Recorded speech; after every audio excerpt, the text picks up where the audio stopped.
Hello everyone. ਅੱਜ ਆਪਾਂ ਬੇਟੇ ਪੋਲੀਨੋਮੀਅਲ ਦੇ ਗ੍ਰਾਫਸ ਬਾਰੇ ਪੜਾਂਗੇ। ਕੁਆਡ੍ਰੈਟਿਕ ਪੋਲੀਨੋਮੀਅਲ ਦਾ ਗ੍ਰਾਫ ਪੈਰਾਬੋਲਾ ਹੁੰਦਾ ਬੇਟੇ। this is downward parabola and this is upward parabola.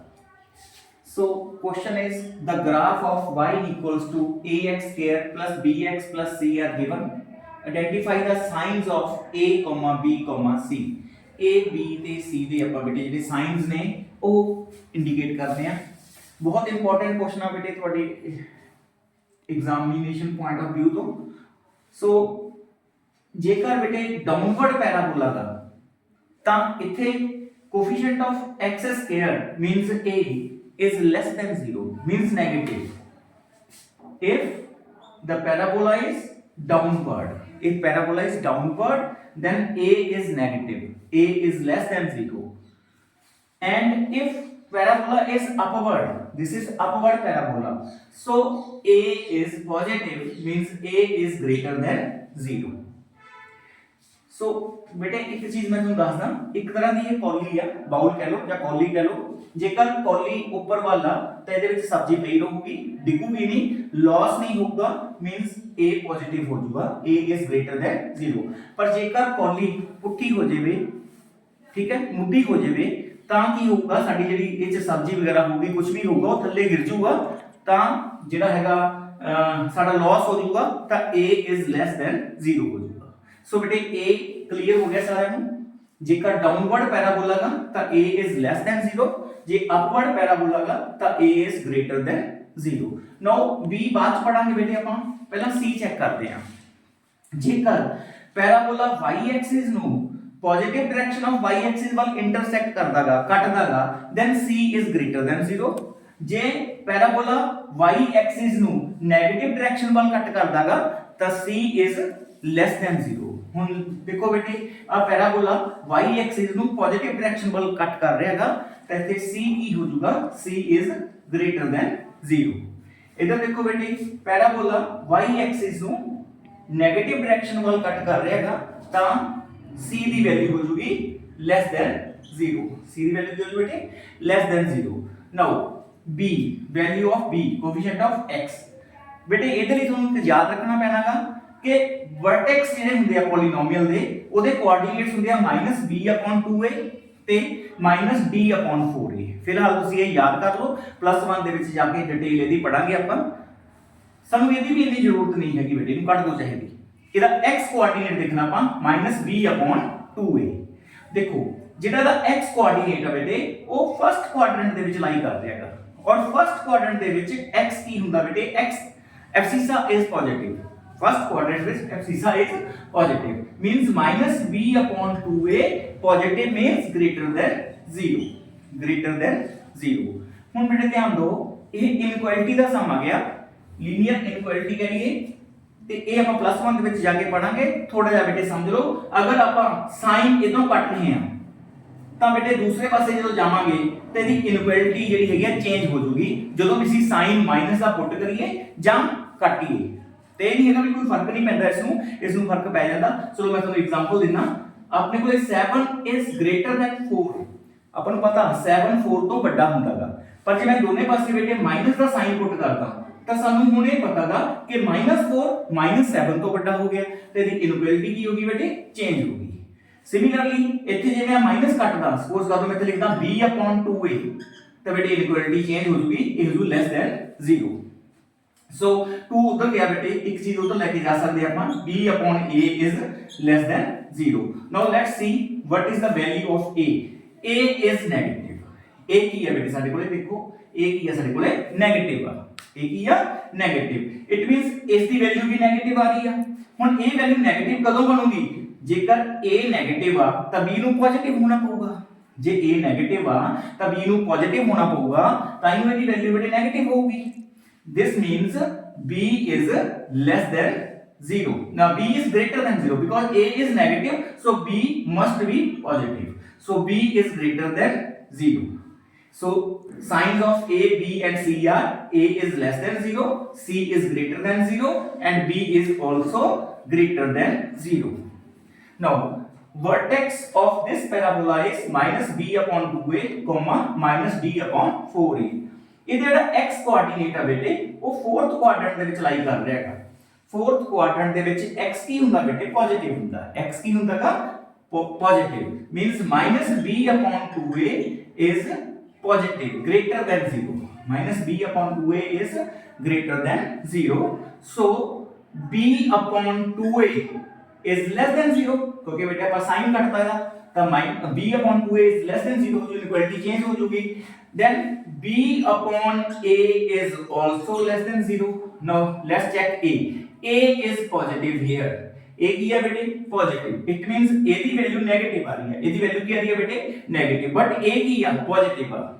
ਇਹਦਾ ਮਤਲਬ ਜੇ a ਪੋਜ਼ਿਟਿਵ ਆ ਤਾਂ b ਵੀ ਪੋਜ਼ਿਟਿਵ ਹੋਊਗਾ ਤਾਂ b 네ਗੇਟਿਵ ਹੋਊਗਾ ਸੌਰੀ ਤਾਂ ਹੀ ਇਹਦੀ ਵੈਲਿਊ 네ਗੇਟਿਵ 0 ਹੋਊਗੀ। b upon a is negative b upon a is negative।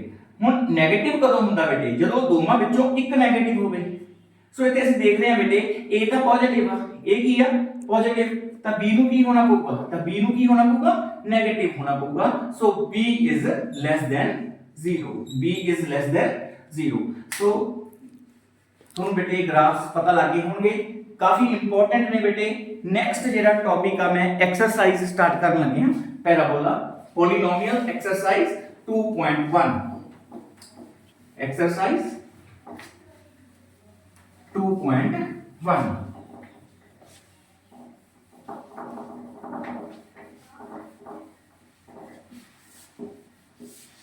so exercise 2.1। so question is find the number of zeros find the number of zeros of this polynomial। find the number of zeros of this polynomial।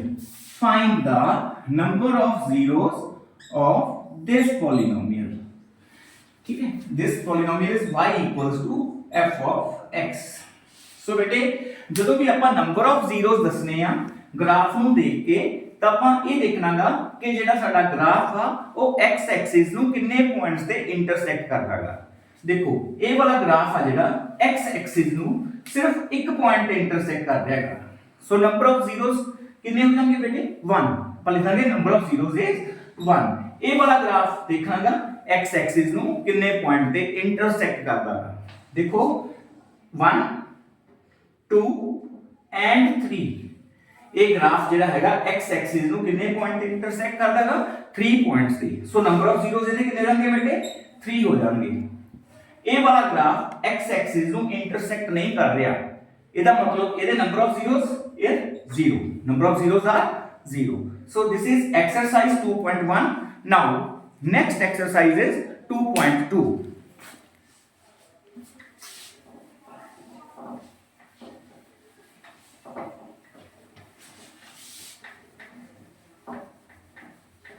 so next exercise is 2.2। exercise 2.2 question is 4s square minus 4s plus 1 this is a polynomial quadratic polynomial। question is find the zeros of the following quadratic polynomial and verify the relationship between the zeros and the coefficients। so bete question ਕੀ ਆ ਆਪਾਂ ਇਸ polynomial ਦੇ zeros find ਕਰਨੇ ਆ ਤੇ ਇਹਨਾਂ ਦੇ coefficients ਦਾ zeros ਦੇ ਨਾਲ ਕੀ ਰਿਲੇਸ਼ਨ ਆ ਉਹ ਅਸੀਂ ਦੱਸਣਾਗਾ। ਸੋ ਫਸਟਲੀ ਆਪਾਂ ਬੇਟੇ ਇਹਦੇ ਜਿਹੜੇ ਹੈਗੇ zeros find ਕਰਾਂਗੇ। ਦੇਖੋ ਸਭ ਤੋਂ ਪਹਿਲਾਂ ਲੈਟ ਕਰ ਲੈਂਦੇ ਆ let this polynomial is p of s।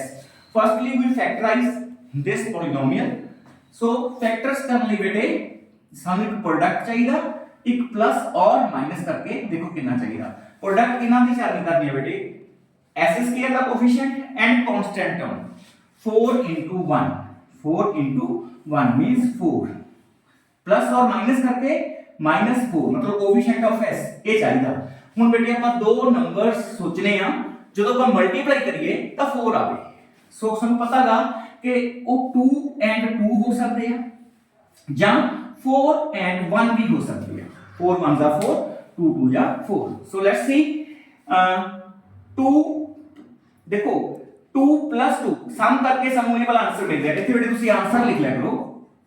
सम जेकर सम करके मिल रहा ਤਾਂ बेटे ਅਸੀਂ सेम साइन लगाना, S for sum, S for same। ਤਾਂ ਸਮ ਕਰਕੇ ਜੇ ਆਨਸਰ ਮਿਲ ਰਿਹਾ ਤਾਂ ਦੋਵੇਂ ਫੈਕਟਰਸ ਨਾਲ ਸੇਮ ਸਾਈਨ ਲਗਾਉਣਾ ਜੋ ਆਨਸਰ ਦੇ ਵਿੱਚ ਸਾਈਨ ਆ, ਮਾਈਨਸ ਤਾਂ minus variable is 2s and s। ਠੀਕ ਹੈ, ਸੋ 4 ਐਂਡ 1 ਤਾਂ ਹੋ ਨਹੀਂ ਸਕਦਾ ਬੇਟੇ, ਕਿਉਂਕਿ ਪਲੱਸ ਔਰ ਮਾਈਨਸ ਕਰਕੇ ਸਾਨੂੰ 4 ਚਾਹੀਦਾ। ਅਗਰ ਪਲੱਸ ਕਰਦੇ ਆ ਤਾਂ 5 ਬਣ ਜਾਊਗਾ, ਅਗਰ 4 ਤੇ 1 ਨੂੰ ਮਾਈਨਸ ਕਰਾਂਗੇ ਤਾਂ 3 ਹੋ ਜਾਊਗਾ। ਸੋ ਇਹ ਕੈਨਸਲ ਕਰ ਦਿੰਦੇ ਆ ਇਹਨੂੰ ਆਪਾਂ। So factors are 4s square minus 2s minus 2s plus 1. Now take 2s as common, 2s minus 1 minus 1 common, 2s minus 1, 2s minus 1 एक factor बेटे, 2s minus 1 other factor. So the value of p of s is 0 when p of s की value 0 कब होगी, जे 2s minus 1 equals to 0 होगा और a वाला 2s minus 1 equals to 0 होगा। then 2s equals to 1 and s equals to 1 by 2, 2s equals to 1 and s equals to 1 by 2. so these are the zeros of this polynomial, zeros of this polynomial. now अब verify करते हैं बेटे the relationship, verify the relationship. बेटे देखो जिन्नी degree ਹੁੰਦੀ ਆ polynomial ਦੀ ਉਹਨੇ ਹੀ ਰਿਲੇਸ਼ਨ ਬਣਦੇ ਆ। ਹੁਣ ਡਿਗਰੀ ਸਾਡੇ ਕੋਲ 2 ਆ ਤਾਂ ਜਿਹੜੇ ਦੇ ਰਿਲੇਸ਼ਨ ਆ ਬੇਟੇ ਉਹ ਵੀ 2 ਬਣਨਗੇ। ਪਹਿਲਾ ਰਿਲੇਸ਼ਨ ਹੋਊਗਾ ਸਮ ਆਫ ਜ਼ੀਰੋਸ, ਸਮ ਆਫ ਜ਼ੀਰੋਸ। ਸੋ ਅਸੀਂ ਜ਼ੀਰੋਸ ਦਾ ਬੇਟੇ ਸਮ ਕਰਦੇ ਆ, ਜਿਹੜੇ ਜ਼ੀਰੋ ਸਾਡੇ ਕੋਲ ਆ ਗਏ 1/2 plus 1/2, LCM 2, 1 plus 1 equals to 2/2। बेटे ना कोशिश करो कैंसिल ना करो, और एक गल याद रखो कि जेड़ा डिनोमिनेटर है बेटे ये हमेशा कोफिशिएंट ऑफ s स्क्वायर होना चाहिए। डिनोमिनेटर कितना होना चाहिए बेटे, coefficient of s square. So s square का कोफिशिएंट देखते हैं आप 4 आ, पर साडे कोल डिनोमिनेटर 2 आ तो सानू 2 नाल नीचे मल्टीप्लाई करनी पऊगी, 2 नाल ऊपर भी मल्टीप्लाई करनी पऊगी, ते हो गया बेटे 4/4। ਜਿਹੜਾ ਨੀਚੇ ਵਾਲਾ 4 ਆ ਬੇਟੇ ਇਹਦਾ ਪੱਕਾ ਨਾ ਵੀ ਕੋਫੀਸ਼ੀਐਂਟ ਆਫ s ਸਕੁਅਰ ਹੈ। ਹੁਣ ਇਸ 4 ਤੋਂ ਬਿਨਾ ਹੋਰ ਕੋਈ 4 ਹੈ? ਯੈਸ ਹੈ, ਬਟ ਇਹ -4 ਆ और ऊपर ਕੀ ਆ ਗਿਆ ਸਾਡੇ ਕੋਲ +4। ਸਾਨੂੰ ਚਾਹੀਦਾ ਕੀ ਆ ਬੇਟੇ -4। ਤਾਂ ਧਿਆਨ ਦਿਓ 네ਗੇਟਿਵ ਸਾਈਨ ਇਹਦੇ ਨਾਲ ਲਗਾ ਦਿਓ, ਇੱਕ 네ਗੇਟਿਵ ਸਾਈਨ ਬਾਹਰ ਲਗਾ ਦਿਓ, ਮਾਈਨਸ ਮਾਈਨਸ ਪਲੱਸ ਹੀ ਹੋ ਜਾਊਗਾ ਬੇਟੇ। ਇਹ ਤਾਂ ਲਗਾਇਆ ਵੀ ਸਾਨੂੰ ਇਹ ਵਾਲਾ ਕੋਫੀਸ਼ੀਐਂਟ ਆਫ s ਮਿਲ ਜੇ। then ਆਪਾਂ ਇਹਨੂੰ ਲਿਖ ਸਕਦੇ ਹਾਂ ਮਾਈਨਸ ਬਾਹਰ ਵਾਲਾ ਮਾਈਨਸ ਐਜ਼ ਇਟ ਇਜ਼ ਲਿਖਤਾ, -4 ਦੇਖੋ ਕਿਹਦਾ ਕੋਫੀਸ਼ੀਐਂਟ ਆ ਬੇਟੇ s ਦਾ, ਤਾਂ minus coefficient of s upon 4 कितना कोफिशिएंट है बेटे पता सानू ये था coefficient of s square. So this is the relation sum of zeros। Next product of zeros, product of zeros, product of zeros 1/2 multiply 1/2 equals to 1/4। Hello so 4 is coefficient of s square, coefficient of s square, and one is constant term, one is constant term, constant term। so this is the relation between the zeros and the coefficient। shortly बेटे इनको वही भी कह सकते हैं -b/a, sum of 0 is equals to -b/a and product of zeros equals to c/a। let's take another example, let's take another example, 6x square -3 -7x। so let this polynomial be p of x। so firstly बेटे check कि की polynomial standard form च है।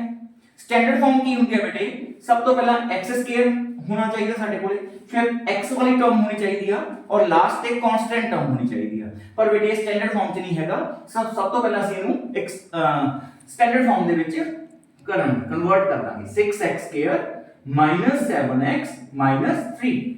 देखो short trick दस रहा थे, अगर MCQ होता तां देखो प्रोडक्ट कितनी चाहिए बेटे साडे कोले, प्रोडक्ट करके चाहिए 6 * -3, 6 * -3 which is equals to -18 plus और माइनस करके की चाहिए बेटे सानू -7x कह लो आंसर चाहिए, इनु आंसर लिख लेने ਆਪਾਂ सी। सो दो नंबर सोचने बेटे ਜਦੋਂ ਆਪਾਂ ਮਲਟੀਪਲਾਈ ਕਰੀਏ 18 ਆਵੇ, दो नंबर ਕਿਹੜੇ ਕਿਹੜੇ ਆ ਜਦੋਂ ਆਪਾਂ ਮਲਟੀਪਲਾਈ ਕਰੀਏ 18 ਆਵੇ प्लस और माइनस करिए तो 7 आवे। Ignore the sign, sign ignore कर दो। 18 9 * 2, 9 * 2 which is 18, 9 2 18। नाउ बेटे देखो कि 9 ਵਿੱਚ 2 9 ਤੇ 2 ਦਾ ਸਮ ਕਰਕੇ ਆਨਸਰ ਮਿਲ ਰਿਹਾ ਕਿ 9 ਤੇ 2 ਦਾ डिफरेंस करके आंसर मिल रहा है। तो चेक करो बेटे 9 + 2 जे सम करते ਤਾਂ 11 ਬਣਦਾ, ਪਰ ਸਾਨੂੰ 7 ਚਾਹੀਦਾ। ਅਗਰ ਡਿਫਰੈਂਸ ਕਰਦੇ ਆ ਤਾਂ ਸਾਡੇ ਕੋਲ 7 ਮਿਲ ਰਿਹਾ ਹੈਗਾ। ਸਹੀ डिफरेंस करके आंसर मिल रहा है बेटे, जे डिफरेंस करके आंसर मिलदागा तो डिफरेंट साइन लगाने हैं, D for difference, D for different, different sign लगाने हैं। बड़ी रकम नाल बड़े नंबर नाल वो साइन लगाना जेड़ा आंसर दे विच आ, और दूसरे नंबर नाल ओपोजिट साइन लगा देना। आंसर दे विच नेगेटिव साइन आ तो बड़े नंबर नाल असीं नेगेटिव साइन लगा देंगे और छोटे नंबर नाल ओपोजिट साइन लगा देंगे। इथे x लिख देंगे, इथे भी x लिख देंगे। Clear? So these are the factors. चलो x भी छाड़ दो बेटे, आ x भी छाड़ दो। -9 ਤੇ 2 ਆ ਜਿਹੜੇ ਸਾਡੇ ਕੋਲੇ ਇਹ ਫੈक्टर्स आ गए। देखो प्रोडक्ट करके -18 आ गया, प्लस और माइनस करके -7 आ गया। सही। ਹੁਣ बेटे ਤੁਸੀਂ ਕੀ ਕਰਨਾ, ਇਹਦੇ ਸਾਈਨ ਚੇਂਜ ਕਰ ਦੋ, ਦੋਵਾਂ ਦੇ ਸਾਈਨ ਚੇਂਜ ਕਰ ਦੋ। ਇੱਥੇ 9 ਲਗਾ ਦਿੰਨੇ ਆ ਪੋਜ਼ਿਟਿਵ, ਇੱਥੇ ਕੀ ਕਰ ਦਿੰਨੇ ਆ -2 ਲਗਾ ਦਿੰਨੇ ਆ। ਸੋ ਕਲੀਅਰ। ਨਾਓ ਇਹਨਾਂ ਦੋਵਾਂ ਨੂੰ बेटे ਡਿਵਾਈਡ ਕਰ ਦੇਣਾਗਾ ਕੋਫੀਸ਼ੀਐਂਟ ਆਫ x² ਦੇ ਨਾਲ। x² ਦਾ ਕੋਫੀਸ਼ੀਐਂਟ ਕਿੰਨਾ बेटे 6। ਸੋ ਇਹਨੂੰ 6 ਨਾਲ ਡਿਵਾਈਡ ਕਰ ਦਾਂਗੇ, ਇੱਥੇ ਵੀ ਅਸੀਂ 6 ਨਾਲ ਡਿਵਾਈਡ ਕਰ ਦਾਂਗੇ। ਨਾਓ ਜੇ ਕੈਨਸਲ ਹੁੰਦਾ बेटे कैंसिल कर दो, 3 3 9, 3 2 6, 2 1 2, 2 3 6। So zeros are 3/2, -1/3. These are the zeros. Short trick का बेटे एक बार दोबारा समझो। सब तो पहले आप देखो प्रोडक्ट कितनी चाहिए, प्लस और माइनस करके कितना चाहिए था। प्रोडक्ट -18 चाहिए, प्लस और माइनस करके -7 चाहिए। सो असि दो नंबर सोचे 9 and 2, -9 and +2। पहला स्टेप की बेटे दोनों के साइन जो भी आ गए वो चेंज कर दो। -9 तब +9 करता, +2 सी तब -2 करता। इस तो बाद सेकंड स्टेप x² ਦੇ ਕੋਫੀਸ਼ੀਐਂਟ ਨਾਲ बेटे ਦੋਵਾਂ ਨੂੰ ਡਿਵਾਈਡ ਕਰ ਦੋ। x² ਦਾ ਕੋਫੀਸ਼ੀਐਂਟ 6 ਆ, 6 ਨਾਲ ਡਿਵਾਈਡ ਕਰਤਾ, ਇਹਨੂੰ ਵੀ 6 ਨਾਲ ਡਿਵਾਈਡ ਕਰਤਾ। ਜੇ ਕੈਨਸਲ ਹੋ ਰਿਹਾ बेटे ਤਾਂ ਇਹਨੂੰ ਕੈਨਸਲ ਕਰ ਦਾਂਗੇ। ਸਾਡੇ ਕੋਲ ਜ਼ੀਰੋਜ਼ ਡਾਇਰੈਕਟਲੀ ਆ ਜਾਣਗੇ ਵਿਦਆਊਟ ਫੈਕਟਰਾਈਜੇਸ਼ਨ, ਵਿਦਆਊਟ ਸਪਲਿਟਿੰਗ ਦਾ ਮਿਡਲ ਟਰਮ। ਸਾਡੇ ਕੋਲ ਫੈਕਟਰਸ ਆ ਜਾਣਗੇ 3/2 and -1/3। Thank you and have a nice day.